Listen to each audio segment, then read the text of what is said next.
If you recall, last week we were talking about derivatives, partial derivatives, and we ended up at directional derivatives. How much is a function of two variables changing in some generic direction? So we have the two partial derivatives, fx and fy. That's how z is changing in the x direction and how z is changing in the y direction. And we want to combine those somehow to figure out the change in z in any direction. And so we came up with this. The derivative of some function in the direction of some unit vector is given by the gradient dot the unit vector. So this tracks with how we think about the dot product. The dot product is how much of one vector is going in the direction of the other vector. So it's going to give us the component of the gradient in the direction of the unit vector that we're interested in. So this is like, think about your derivatives when you had a function of one variable. You needed a function and you needed a point. Evaluate the derivative at this point. When our derivatives can go in 360 degrees of direction, we need three things. We need a function, we need a point, because it's a derivative and it's a local thing, and we need a direction to go. And those are the three things I've given you here. Find fv at 3, 4, where here's our function, f of xy is the square root of x squared plus y squared in this random direction, 2I plus j.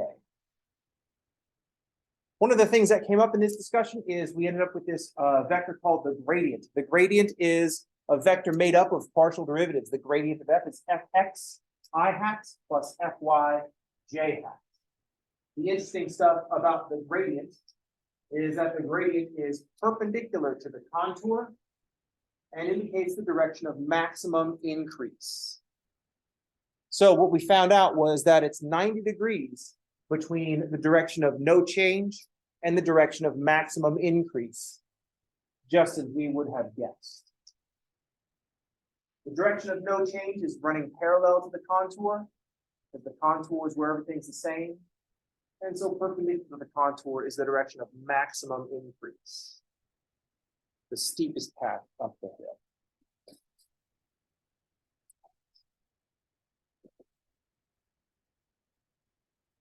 Yes.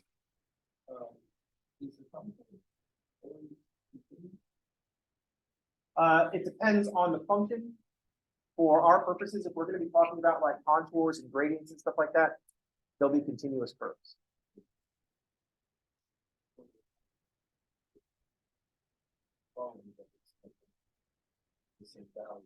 Correct. Correct. We could, if we get to a corner, then all of a sudden things get broken, right? We can't talk, and this is all based on derivatives. And when we're at corners, places where the function is undefined or places where the function is not differentiable, then we're going to have a problem saying things like fx and fy. And so when that comes up, it's do something else time. So we have to do something else, like the derivative of the absolute value at 0. It's a corner. We can't put a derivative there. We've got a slope of -1 heading into the point. We've got a slope of +1 coming out of the point. We can't put one tangent line there. So if there's a corner, then we have to do something else. So in general, we're going to be talking about things that are nice and smooth.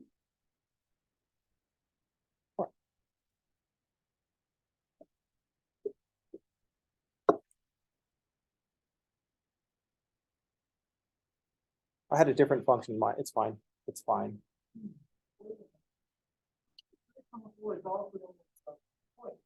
That's the point. So that's evaluate the function, evaluate the derivative at this point. But when we have directional derivative, we have to be thinking about in this direction. Oh, now I remember why I didn't want to use this function. I want to change my function out because I didn't want all this.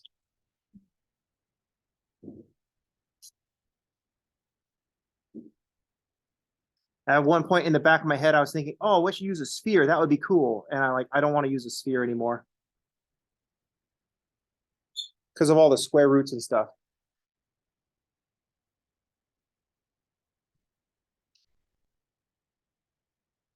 So instead, I'm going to switch this to a 4 minus x squared minus y squared. What is the surface that we're describing? 4 minus x squared minus y squared.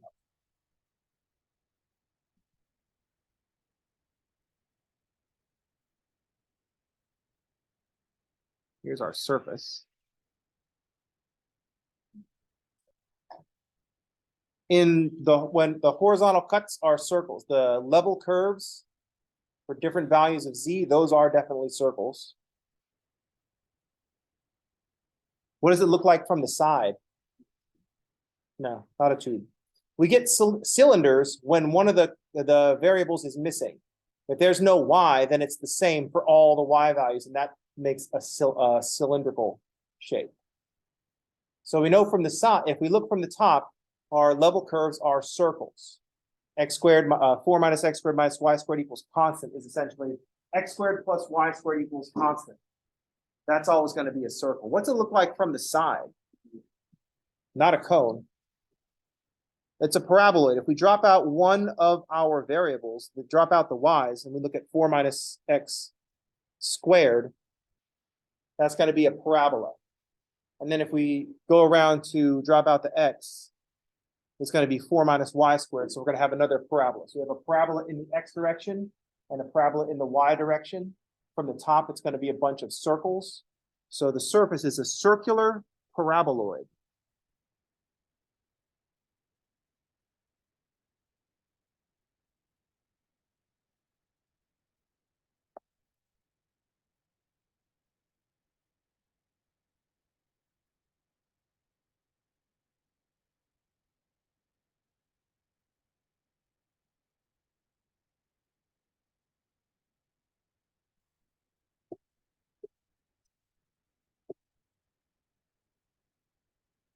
Let's find out some more information about our surface. We're trying to evaluate this at the point 3, 4. So if we just look at f of 3, 4,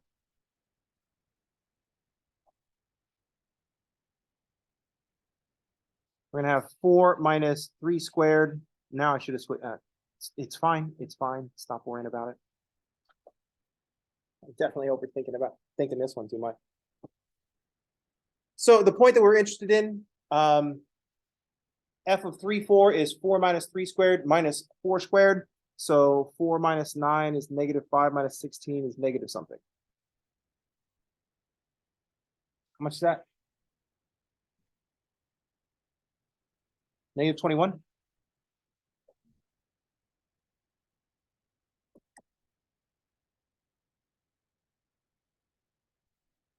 Oh, this is arithmetic. It's beneath us, right? Thank you. It's good to have independent confirmation. Because a lot of times I'll make a mistake arithmetically, and then I'll just no one will say anything, and then like 10 minutes later, and I'll be like, oh, why isn't this problem working? And then someone will be like, oh, it should be negative 21, not 50. At which point I take off 1,000,000 points for not pointing that out 10 minutes ago.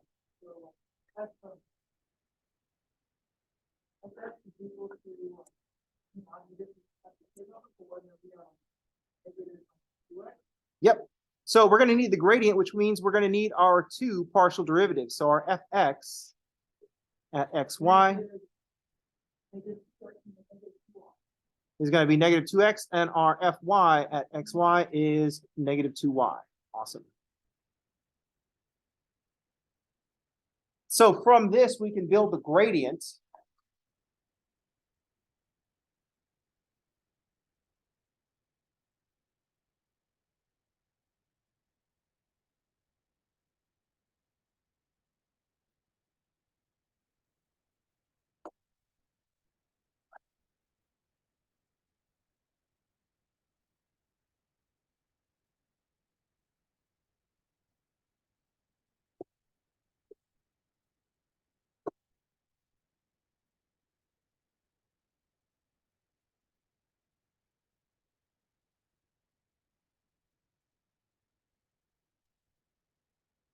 If we think about what this contour looks like, it's with a contour where z is equal to negative 21. If we rearrange 4 minus x squared minus y squared equals negative 21, we get the circle x squared plus y squared equals 5. So our contour is a circle. I can't believe I'm going to attempt to draw a circle, but here it goes. That's as much circle as I can go. At this point, my hand is like, oh, no, it doesn't agree. So I have to sketch the rest of it.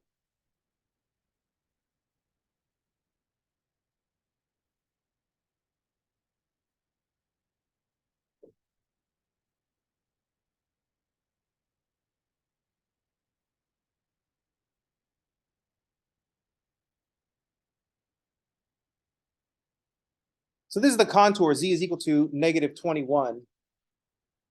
And it's a circle x squared plus y squared equals 25. And I want the point 3, 4. I got 3 on the x and 4 on the y.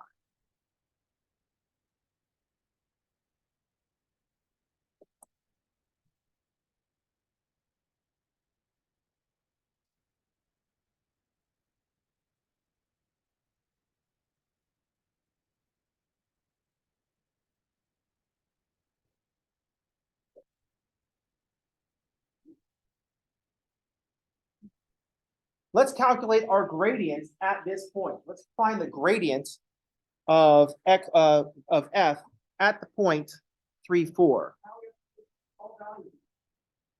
Not going to do all of them yet. We're going to think about some stuff. I want the gradient at this point. So we know which direction the gradient is going to be pointing. We know we got this circle. The gradient is going to be perpendicular to this contour.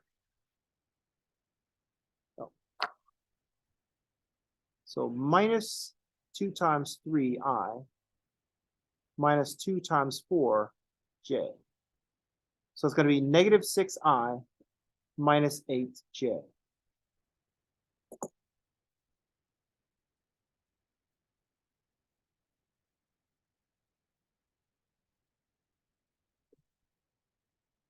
So this points directly back into the center. Because remember, to get to this point, I had to go 3 and then 4. And so if I go -6, -8, we'll be pointing directly back at the center.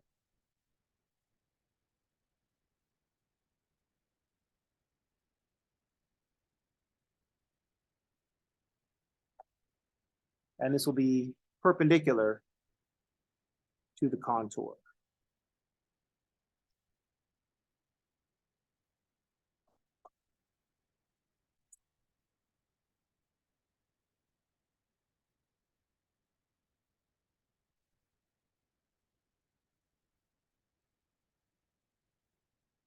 So if we think about this circular paraboloid, what is the highest point on this circular paraboloid?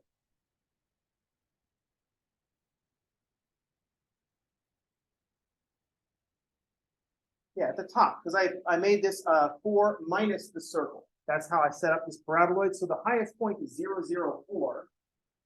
So it makes sense that the steepest the gradient is going to point back towards the center, because it's the direction of maximum increase.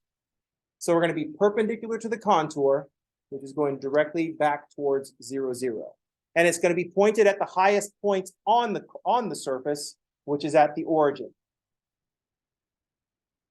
So that makes sense that it's pointing in. Now let's look at the vector that we're interested in, 2i plus j. We should note that this is not a unit vector. So we're going to have to make this a unit vector. But that vector is 2i plus j. So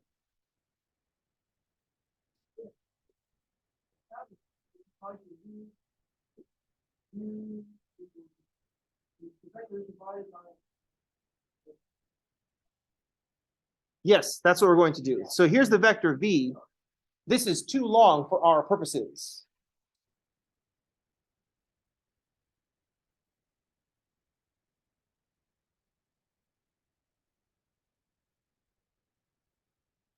So this vector v is not a unit vector.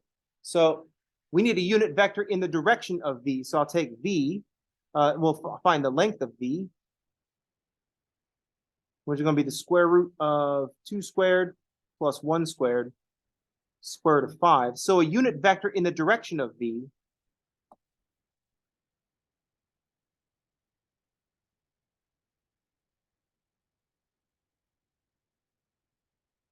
we'll just take the vector v and divide by its length.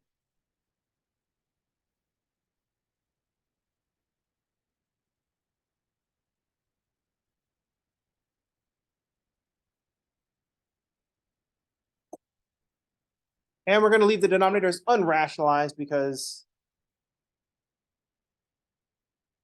we're modern and progressive. We're still going to use radicals. How progressive can we possibly get in one problem?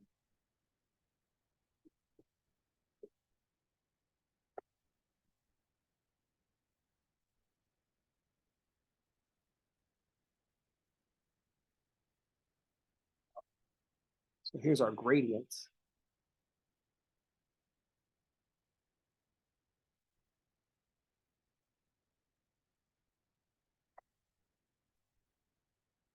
This is not to scale. I drew the gradient really short, and I drew the unit, the vector v very long. But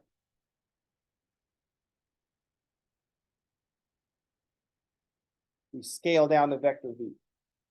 Now, if I want to know how much the function is changing in the direction of v, we just find the dot product of the two. Now, before we calculate this, are we going to get a positive or a negative value? Why is it going to be negative? Because the gradient is pointing towards this, kind of pointing in, and the vector we're interested in is pointing out. So in the direction of the vector, we should expect the values of z to get lower because we know what this graph looks like, this surface looks like. It's a paraboloid that opens down. So as we move away from the origin, we're getting lower and lower rings. So it makes sense geometrically. Let's find out by making a calculation.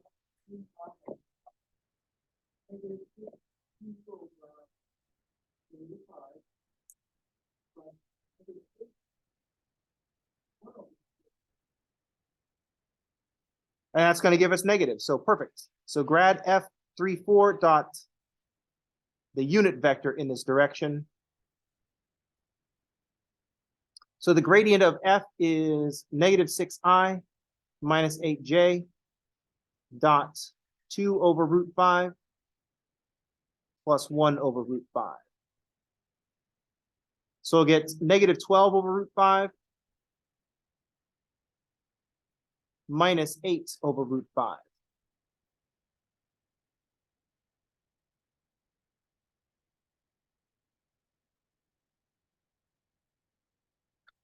Exactly what we would have predicted, because if the vector v is moving away from the origin, so we should expect the function to be decreasing.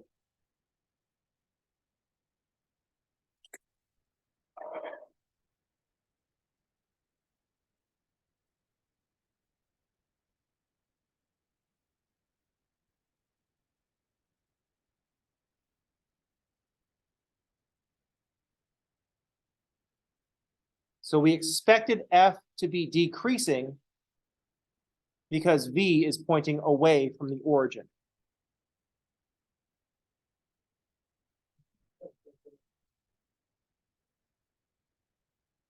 Yes.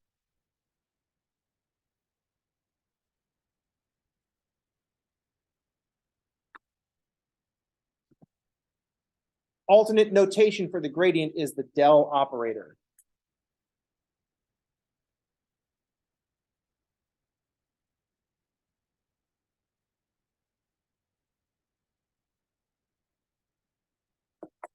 If you write an upside down capital delta, that's the del operator.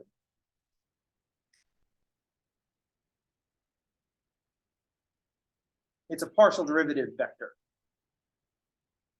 When we apply it to the function, it makes the gradient. There's also a dot product and a cross product.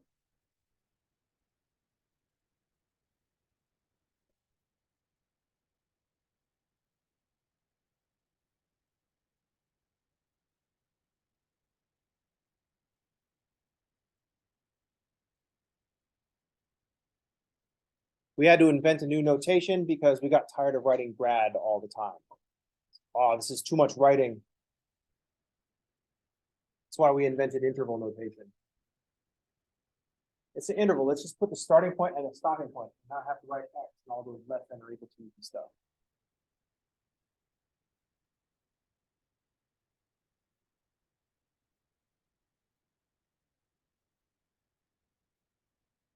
Any questions? Spend a lot of time in math, learning a bunch of old shorthand for things, like the equal sign. I think the generally accepted origin of the equal sign happened a long, long time ago, but it was like some guy wrote an equal sign and it was like 4 inches long. There's like an equal sign that was like 4 inches long, and he wanted to represent two parallel lines because he said no two things could be more equal. I'm like, oh, that doesn't make any sense. They're like two separate lines, clearly two separate lines. But that's what we started using for equal. So.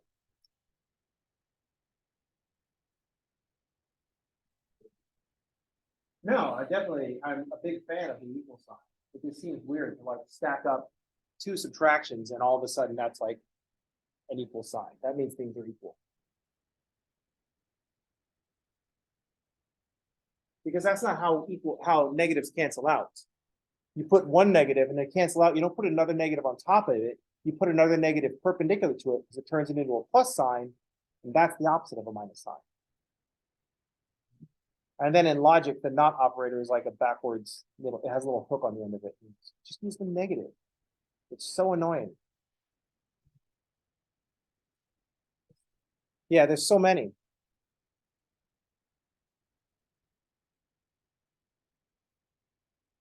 Oh, well.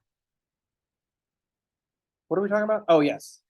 So this is just an example of the calculation, and it makes sense because we can picture the surface and we can see that the value should be, the function should be decreasing as you move away from the origin. It also makes sense from a calculation standpoint because the dot product will be the magnitude of the gradient multiplied by the magnitude of the unit vector, which will be 1, multiplied by the cosine of the angle between the two. And since the vectors are pointing in different directions, and there's more than 90 degrees between them, that's the different directions part I was talking about. The cosine of the angle is going to be a cosine of something between 90 and 180, and cosine is negative in the second quadrant. So mechanically, we were also expecting a negative value for that reason. And we could use that to circle back to coming up with negative because the function should be decreasing. So it all makes sense. It all supports itself. Any questions? Okay.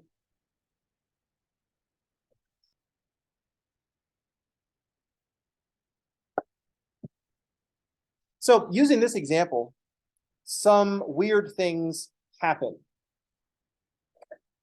So for example,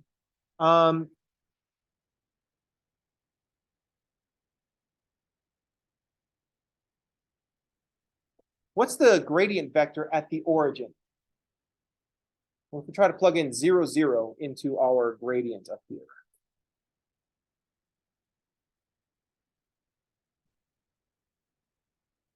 We get 0i minus or plus 0j. I guess it doesn't really matter. We could write the 0 vector. If you want to say 0 and make it a vector, put a line over the top of it, or like a bold 0. I don't know if this book does that. I don't know if the physics book is going to do that. I taught later on for a long time, so I do that. So you're stuck with it. But it gives us the 0 vector.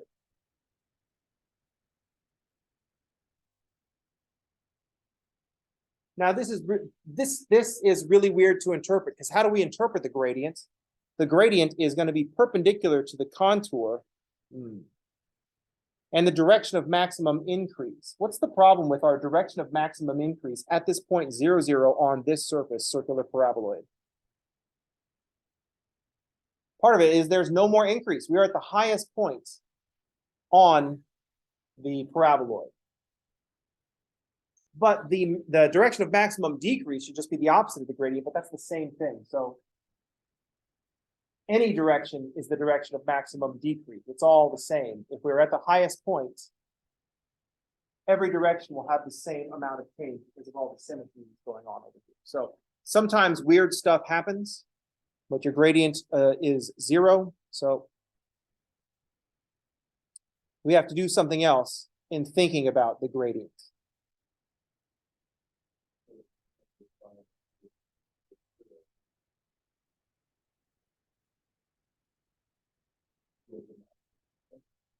Not necessarily a global max, but if we look at a small enough neighborhood. It's like when the derivative is equal to 0. Imagine a derivative equal to 0. The derivative equals to 0 indicates that you might be at a maximum or you might be at a minimum. Are those the only two possibilities? It could be that the function goes flat, but then continues to go up. The increasing, like think of x cubed. Increases before 0, flattens out, definitely flat, but after that increases again. So it's neither a maximum nor a minimum. But the derivative is only looking at a local area. Remember, the derivative is a local thing. So this is a pretty good indication that you might be at a local maximum, or you might be at a local minimum, or it might be neither. But you know it's one of those three.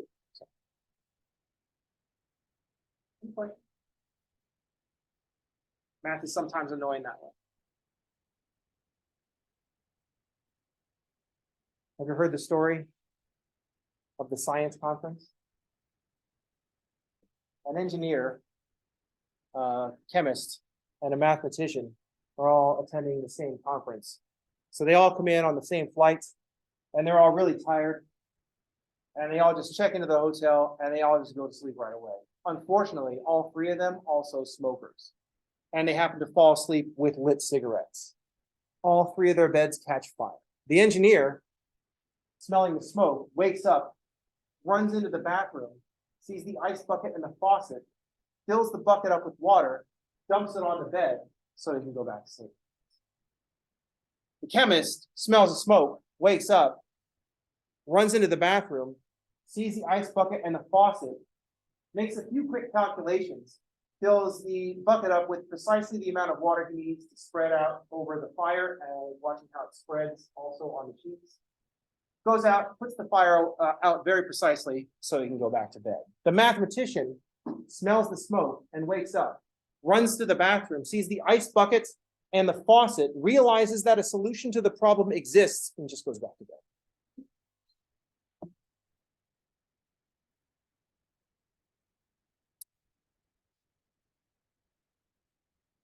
Any questions? Comments? Snide remarks? There is, even though this is just one example, even though it's very specific, there is a lot going on. We're trying to think about how a function is changing, because that's what the derivative is about. How is the function changing? How are the values of the function changing? Life was boring in Calc 1 because it's like, how is the function changing in the x direction? It's the only direction that you had. Yawn.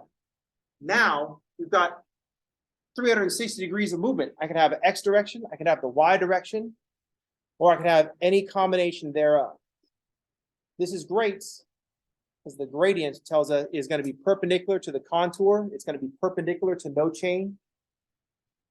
And since we want something between 0 and 180, dot product gets us to the amount of change in a particular direction.